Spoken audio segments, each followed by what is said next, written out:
Bueno, continuamos entonces con este módulo de salud digital y en esta oportunidad vamos a hablar más que nada de herramientas y aplicaciones de algunas tecnologías en el ámbito asistencial. Fundamentalmente hoy vamos a hablar de historia clínica electrónica, plataformas de telesalud y portales de pacientes. Entonces, empezando con historia clínica electrónica, vamos a dar una gran definición para entender de qué estamos hablando y a eso nos referimos como el conjunto de documentos que contienen los datos, valoraciones e información de cualquier índole sobre la situación y evolución clínica de un paciente a lo largo del proceso asistencial. Si bien esta es una definición muy acotada y específica de lo que es la historia clínica electrónica, a mí me gusta además agregar que es una fuente de información segura, centrada en el paciente, en tiempo real y en el punto de atención. Y además tiene algunos agregados, algún agregado de valor que ayuda o provee un soporte para la toma de decisiones, dando acceso a información y bases de conocimiento también en tiempo real y punto de atención. Permite la agilización de procesos mediante la actualización y comunicación de la información clínica y además permite el enfoque integral, ya que recopila los datos que contribuyen a la atención clínica de manera global y no está disgregada toda la información del paciente en distintos documentos, archivos o carpetas. Si bien la historia clínica electrónica se trata de todos estos documentos sobre la historia y evolución de un paciente, tiene a su vez otras funciones. El 80% de los registros tienen que ver con el ámbito asistencial, con mejorar o garantizar la continuidad de atención y facilitar todos los condicionantes administrativos, económicos y legales. Sin embargo, hay un 20% de la práctica que va volcada hacia otros fines. Por ejemplo, la docencia, la investigación, documentos administrativos o de índole legal. Entonces, ¿qué significa cada una de estas funciones? El componente asistencial almacena toda la información preventiva y social para asegurar la continuidad del cuidado. Por su parte, la aplicación docente provee una fuerte fuente de información para todo el aprendizaje a partir de estos casos clínicos. Además, en cuanto a lo que es gestión y administración, hay un soporte para la facturación de actos médicos, del manejo administrativo y de la evaluación de la calidad de la atención. Además, como función legal, es la constancia de la conducta y diligencia de la atención prestada. Y finalmente, como fuente de información, provee un montón de datos para la elaboración de análisis y estudios retrospectivos, pero también permitiendo la incorporación de casos en estudios prospectivos. Durante la evolución de lo que fue la historia clínica electrónica, ha habido un gran cambio de paradigma. Primero centrado desde los hallazgos del médico hacia una evolución que tiende a centrarse en el paciente. Los primeros registros de médicos que se vuelvan a la Grecia de Hipócrates se remontaban a recopilar vivencias del paciente, lo que él contaba que le sucedía o que le pasaba, y eso era interpretado como la historia clínica del paciente.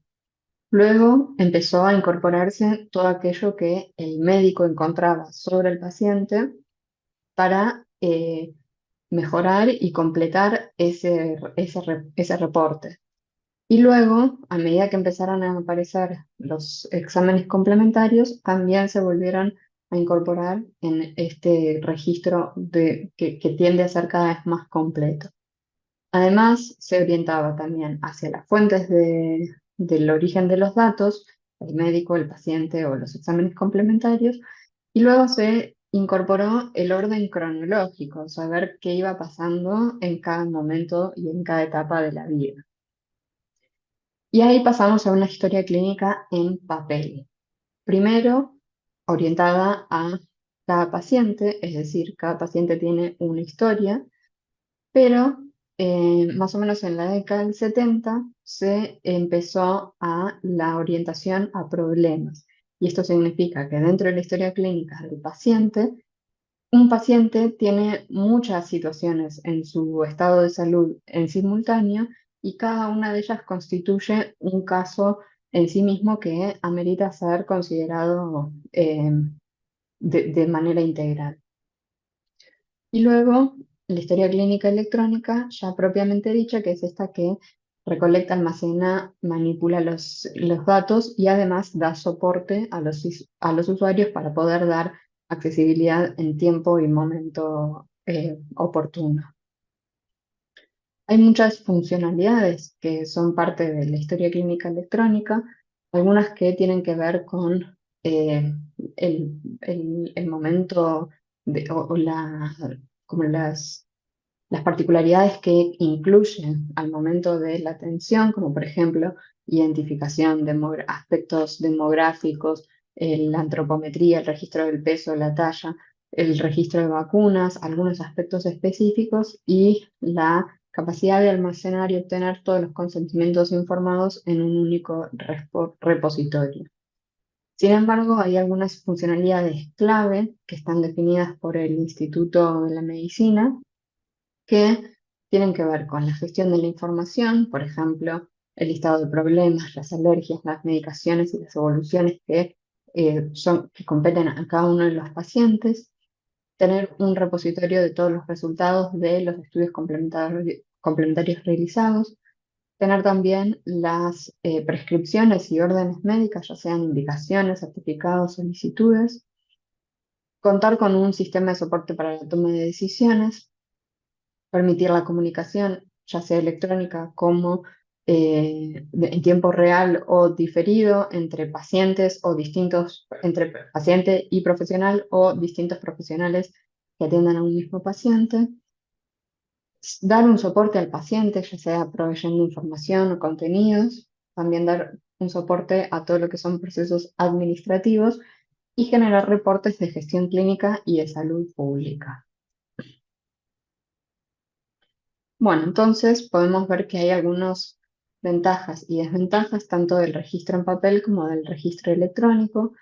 Del registro en papel tenemos que la disponibilidad y la accesibilidad es limitada dependiendo de la carpeta del paciente en el momento que se necesite.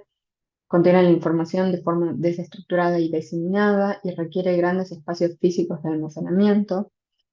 Puede ser sometida a fuentes de texto que no son inteligibles, como por ejemplo la propia mano alzada de los distintos profesionales. Es posible que haya errores de transposición o extravíos o incluso errores de interpretación, de no entender bien lo que se está diciendo. La seguridad no es muy estricta porque es un papel que puede estar al alcance de cualquiera y que con el paso del tiempo se va deteriorando. Por su parte, el registro electrónico tiene una accesibilidad y disponibilidad de los datos del paciente simultánea, es decir, varios profesionales en distintos lugares pueden estar accediendo a la misma información. Es completamente legible y transparente para todos los usuarios. Pueden visualizarse los datos de distintas maneras, no solamente en formato de texto, sino generar tablas, gráficos y cuadros.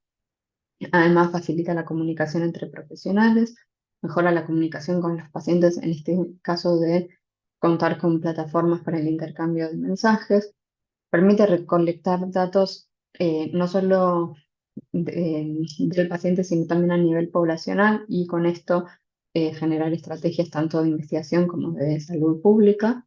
Y además, uno de los más importantes es que se integra con sistemas de soporte para las tomas de decisiones en el sitio y momento adecuado. Además, bueno, eso con respecto a la historia clínica electrónica. Por otro lado, pasando a la telesalud, vamos a definirla como todas aquellas acciones relacionadas a la prestación de los servicios de salud que se realizan utilizando telecomunicaciones sin limitarse exclusivamente a la atención médica. Es decir, cualquier acto que tenga que ver con la salud y la atención eh, están incluidas dentro de telesalud. Esto puede incluir, por ejemplo, educación a distancia y oferta de contenidos, eh, eh, conversación de manera diferida, etc. Bueno, dentro de lo que es la práctica de la telemedicina, hay distintas recomendaciones de buenas prácticas. Como ventaja, la telemedicina permite mejorar la accesibilidad en ubicaciones que son geográficamente remotas o inalcanzables, pero como contraparte tiene la dificultad de que hay requerimientos tecnológicos, tanto de conocimiento como de infraestructura, que pueden llegar a ser también algunas barreras para obtener. Entonces, muchas veces se dice que si bien mejora la accesibilidad, también puede terminar intercambiando un conjunto de barreras por otras distintas. Pero bueno, para aplicar finalmente la telemedicina o la teleconsulta a la práctica, hay como una recomendación previa a la consulta que tiene que ver con la organización y la estructuración, ya igual que de la manera presencial, tener en cuenta cuáles son las redes, tanto sanitarias como de contención, familiares o instituciones a las cuales uno pueda contactar en caso de que surjan inquietudes, problemáticas, por ejemplo, con respecto a salud mental o con cualquier otro tipo de urgencia.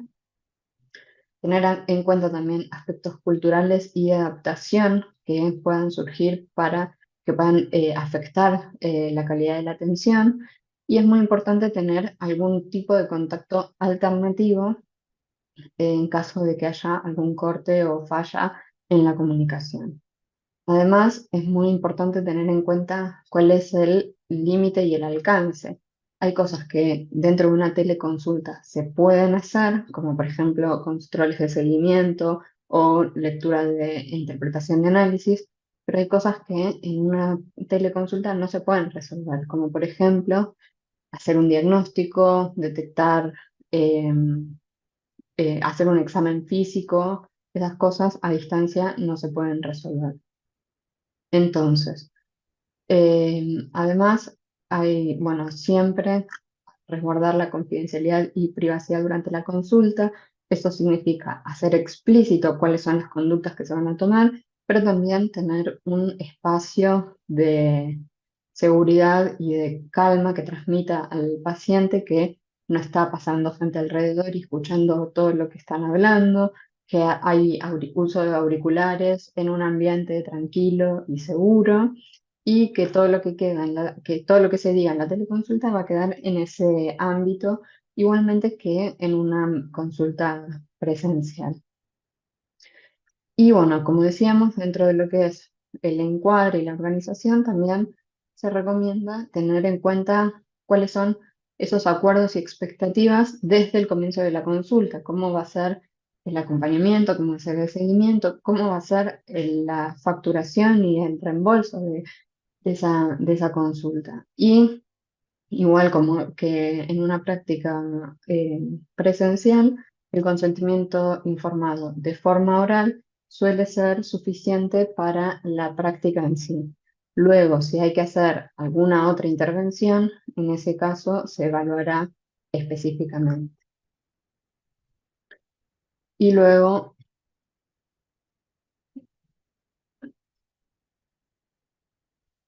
pasando a los portales de salud, perdón, me salté un montón de diapositivas, a los portales de salud, hacemos referencia a aquellas plataformas que permiten a los pacientes acceder a la información de salud, programar citas y comunicarse con los médicos, ya sea para monitoreo, para acceso a la información o para recordatorios. Desde este punto de vista, los podemos clasificar en portales informativos, aquellos que solamente vuelcan información y permiten el consumo, pero también algunos portales son interactivos y son aquellos que permiten gestionar y interactuar, como por ejemplo con recordatorios o con programación de citas. Dentro de los portales hay una salvedad que me parece importante mencionar por mi background pediátrico, y es el acceso de los portales. En pediatría está respaldado por el acceso de un padre, madre, tutor o encargado legal, y esto se mantiene hasta los 13 años. A partir de los 13 años, el paciente se considera autónomo para lo que es participar de decisiones que competen a su salud, siempre y cuando sean de bajo riesgo o de baja intervención. Sin embargo, entre los 13 y los 16 años hay una autonomía compartida que incluye a los padres a ser partícipes de esta decisión, sobre todo para estos casos de mayor riesgo o de intervenciones que pueden ser más invasivas. Este concepto de autonomía en la adolescencia es muy dinámico y siempre se prima el beneficio del paciente. Entonces, como no hay un hito de madurez claro a partir del cual uno puede decir a partir de este momento, y la edad no siempre acompaña la madurez psicológica para estos procedimientos, se va tomando la decisión en función del riesgo que implica y la participación tanto del paciente como de sus representantes. Así que bueno, con eso terminamos por hoy, por este video, el segundo módulo, y nos queda uno más en el que vamos a hablar sobre un marco regulatorio y aplicaciones del futuro. Muchas gracias.